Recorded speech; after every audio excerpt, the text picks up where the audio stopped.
last night. Tesla shareholders have backed their guy. Yes, there was two important votes measures that Tesla just had taken with their shareholders. The first was approving Elon's pay package, the $56 billion pay package that was voided by a Delaware judge. We talked about that on episode 164 back in February. And then moving Tesla's incorporation from Delaware to Texas. This is also major. Remember, we talked last week about the Texas Stock Exchange. Here's the two charts. Massive, overwhelming support. There were some notable people who dissented. I think Norway's Sovereign Wealth Fund and CalPERS were two of the ones who were voting against it. Tesla share price popped 6% on the news. You don't want to lose Elon at Tesla. That would be really bad. So your thoughts, Chamath, on this vote and maybe the move and what that represents? It's kind of odd that we're in this crazy place. Say more. When that original package was unveiled, there was a lot of people, including me, who thought, there's no way he's going to hit this. It's just way too aggressive, and it requires so many things to go right. And so I think in part, that's why 3/4 of the Tesla shareholders approved it then. 73% is not squeaking over the line. It's not 50% plus a vote. It's a super majority. And that excluded Kimball and Elon shares. Exactly. And then I think you had this very dangerous form of judicial activism, which essentially ignored the will of the shareholders and tried to create some administrative ruling that threw up this big question mark. So then, in typical Elon style, he's like, great, we're just going to get them to vote it again. And then yet again, it passes, and it looks like it's going to pass by around 73%. But the problem now is that it's still not clear what happens. I think that there's still some question marks where this may not nullify the judge's decision. It may actually create more question marks. So hopefully this gets sorted out. He should get this stock. He never should have, or these options. He never should have had them taken away. And so I just hope this thing, it becomes a nothing burger. Sachs, you have thoughts on this outcome? Is it surprising to you? Not surprising? And then I think the jurisdiction thing is bigger than maybe people are thinking, because Delaware has been the standard for incorporating companies, but Elon is putting his companies in Nevada and Texas. We saw the stock exchange last week being back to move to Texas. This does seem like there's something about jurisdiction in the water. What are your thoughts, Sachs? Well, I think it's ironic that the winning margin, 73%, is the same margin by which shareholders approved his comp package back in 2018. So again, they got 73% voted for this 2018. Now they voted to reapprove it by the same margin. And the reason why they had to do it is because this activist judge in Delaware avoided it on the grounds that somehow the original shareholder vote wasn't valid. And I think this is interesting that the margin didn't change, because it shows that shareholders aren't ingrates. Elon delivered what he promised, and now shareholders are upholding their end of the bargain. And certainly they didn't have to take that position. There were different groups like CalSTRS who basically took the position, what have you done for me lately? You know, yeah, you delivered, but we don't have to pay you because of the judge, so we're not going to pay you.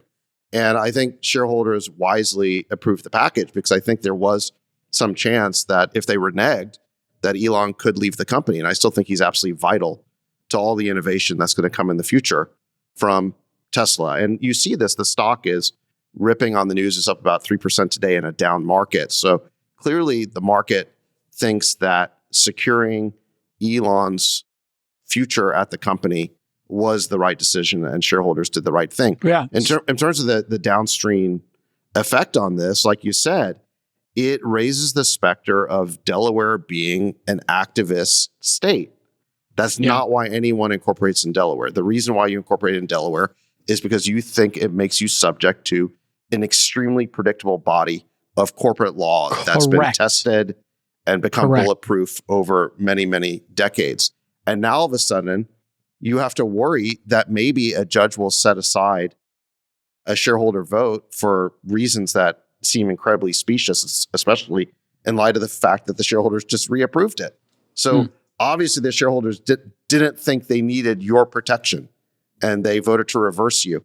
And moreover, Tesla could still be subject to paying the legal fees of these trial lawyers who've asked for literally billions of dollars in legal fees that the judge still has to rule on. So imagine this. Imagine that the shareholder vote gets set aside by the judge. It then gets reapproved by shareholders. But the trial lawyers who brought this nuisance suit can now get billions of dollars. If that happens, I mean, Delaware can kind of kiss its status as the premier corporate law state away. Friedberg, is this a John Galt moment? Is this where capitalism, socialism, and the state collide, and people now start thinking, maybe we need to create a new jurisdiction, a new framework? That's a good question. I think it's a good example for capitalism. And I think it should shine the light on how other CEOs are getting compensated at public companies, where there's typically a multi-million-dollar or multi-deca-million-dollar pay package that has no dependency on the performance of the business. You can make tens of millions of dollars a year and not drive shareholder value. And I think that the way that this deal was structured, where Elon effectively got 10% of the company for 10xing the stock, should be an example that other boards should actively consider when considering both candidates and their appetite for this sort of a package and their compensation packages themselves. The way executive comp typically works at the board level at public companies is you hire these comp consultants, and the comp consultants come in and they use comparables, which basically means let's do what everyone else does. And so you have this self-reinforcing system of compensation and benefits for CEOs that bumps up a little bit every year, that ultimately has some degree of ownership in the stock, but fundamentally has very little downside. And Elon had no guarantees in his pay package when he got this comp package originally in 2018, and he got 10% of the company if he 10x'd the stock, which is what he did. I really think that it is worth having this become the kind of beacon for all boards to consider. And it seems like shareholders in aggregate are applauding the concept. And look, Elon is a special guy and he gets special treatment. But I think that it moves the needle and should move the needle a little bit for other CEOs and other boards to stand up and say, we should think about something that looks a lot more like this than what we typically do. And I think you would find a very different cast of people showing up to become CEOs and to drive performance out of these businesses, and a lot more risky and aggressive behavior than what I think you would typically see in big companies that are in maintenance mode. What do you guys think of the organizations that initially voted yes and now voted no? They basically are saying, look, I mean, if you think about it, you're a big public company. I don't know what ISS recommended. This is Institutional Shareholder Services. They recommended no both times. Right. And so ISS basically is what a lot of big public fund managers will follow when they make their votes. And so if I'm a shareholder... That's not what I'm asking. No, I know what I'm saying. But like, let's say that I'm BlackRock, or I'm a shareholder. I'm not going to put BlackRock as some big shareholder of Tesla stock. Why would I vote to give away 10% of the company when I don't have to? Yeah, very simple. Because he would leave. Morals and ethics matter. And you want to do the right thing, and you want to incentivize capitalism to operate properly, and want to incentivize the people who take on the burden of running these companies. And the people who voted against it, I think people should just make a list of those individuals, Chamath, and they should not do business with them. Because if somebody is going to double cross you, they've shown you who they are. These are people who double cross them. They got the benefit, and then they stabbed them in the back. Make a list. That's exactly what they did. That's exactly what they did. It's worse if they voted yes the first time and then they voted no.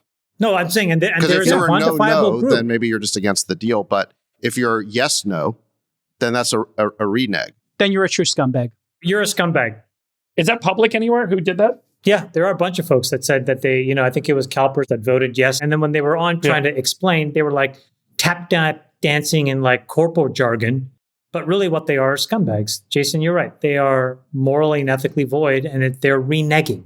And this is the one rule in business you're not allowed to do. And the people that do that are these penny-pinching scumbags. I'm not saying a blacklist, but I would say making a list of people who maybe you want to consider not doing business with is how I would frame it. These are Yeah, people but who... they're public market investors. They're not private investors. They buy the stock on the open market, so they don't have to worry. I mean, I think the question is, what are the chances that Elon leaves the company if he didn't get the pay package? The chances I think were that probably... was a risk, and I think that was a made people non-zero possibility. think about it. Yeah, non-zero Yeah. possibility. You made an agreement with somebody and you shook their hand. Yeah. Why does it care whether he would have left or not left? This is like You have to do the right thing. Yeah. You have to do the right thing. You promised the guy X amount of money for doing Y amount of things. He did the Y things, and then you had a judge come over the top because of somebody who owned 10 shares.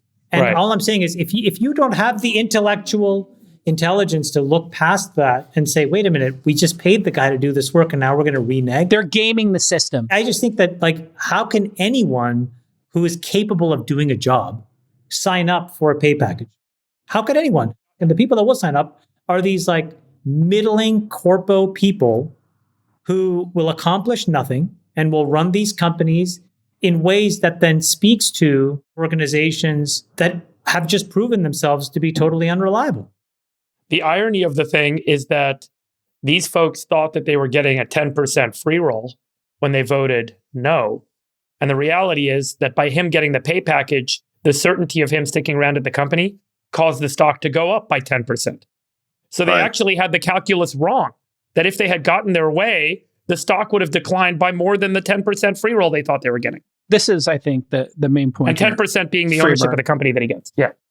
The pay package was laughed at on CNBC by all the experts. There is no way for him to hit this stuff.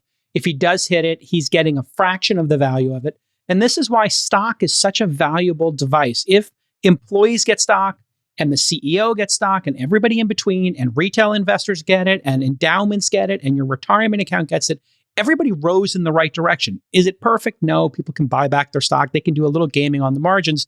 But it is the most pure system we have. Everybody has a share of the company. So if you're a socialist, you should actually kind of appreciate how stock works, that everybody has a chance to buy it. Everybody has a chance to participate. This is the model we should be using for all CEOs. They should all get a massive package if the stock goes up and to the right. It's so obvious, and this was so unfair. Let's see this flipper. I want to see their explanation. Compensation is commensurate with the performance of the company. Did you vote for it in 2018? I believe we did vote for it in 2018. Okay, But this is about long-term value But creation. hold on. Okay. But do you believe you were duped in 2018? No. I believe we used the information we had available and made the best choice. Okay, so here's what I find so interesting about this particular choice. 73%, I believe, of the shareholders voted in favor of in 2018. A judge has said that shareholders were not informed properly. Right. If you talk to most shareholders, by the way, especially big shareholders, they say we were not duped. We understood completely what we were doing, and we were on board with this. Now that this opportunity has arrived on your doorstep, to actually rethink this, if you will. There's a view that, maybe we're not getting the value we thought we should. You thought you should get it, but he's worked, by the way, under the assumption that he was hitting the numbers and dealing with the contract. If I told you that you were being paid a certain amount of money in 2018, and then I called you and said, actually, you know what, we're not going to give you that money anymore, what would you do? That's a great question. I would go to my board. I would talk with my board. This woman is so smug. What is her name? Karen Frost? I don't think she's smug. Sorry, Marshy Frost. Oh, sorry, I thought it was Karen Frost. I think this is emblematic of the kind of person who is incapable of actually doing the right thing. And there's a lot of these people that run a lot of these organizations. What kind of an answer is that? It was a non-answer. That's why I said it was smug. Let me just ask each of you. You've all started companies. Some of you are still running companies. Would you take money from her and CalPERS after that statement? Hard no for me. Yeah. But remember, she's not investing in private companies. She's buying stock on the open market. So No. CalPERS announced does that venture firms. Yeah, CalPERS announced that they're an LP and they're starting to do directs. Oh, okay. I didn't know that. Yeah, they're trying to catch up. They've been behind on venture. Let's call this whole thing what it is. It was a heist. You had these trial lawyers. They find a named plaintiff who's got 9 shares. And on a contingency fee basis, they go after Elon's pay package. What are they looking for? $5.6 billion. How does a lawyer make $5 billion? How is That's that what possible? motivated this whole thing. They don't care about Tesla. They don't care about the company. They don't care about shareholders. They're looking for a giant multi-billion-dollar contingency fee payment, and they took their shot. And they found a Delaware judge to basically agree with them, even though shareholders approved it. And then shareholders reapproved it. So my question is, how much are these trial lawyers going to get? Is a judge going to award them billions of dollars for what was clearly now a mistake to avoid a pay package that shareholders wanted to stick with? If they award these lawyers billions of dollars, which is what they're seeking, no one's going to want to do business in Delaware anymore because it subjects you to these stick-up heists by trial lawyers. So I think that's going to be the next big shoe to drop is what do these trial lawyers get awarded? Well, what are they going to get paid? Because they also wanted to get paid in Tesla shares. No, I'm serious. Here's an idea. Buy the shares yourself. Yeah, they said, we don't like your management of the company, but we want to be paid in your shares. Yeah. Yeah, by the way, they got their shares and then they voted to give Elon the next pay package. So it's just a full-on grift. They secured the bag.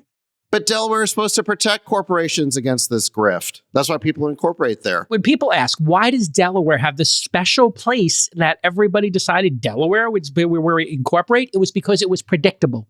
Lawyers felt this was the most predictable jurisdiction that would be the most shareholder friendly, most shareholder thoughtful, whatever word you want to use. They would defend the shareholders, and here we are. The last company I started, 8090, we incorporated in Nevada, and I just redomiciled a couple of other companies that I own into Nevada as well. It's becoming a trend. We're having very big discussions about this in the startup community of where to domicile your company.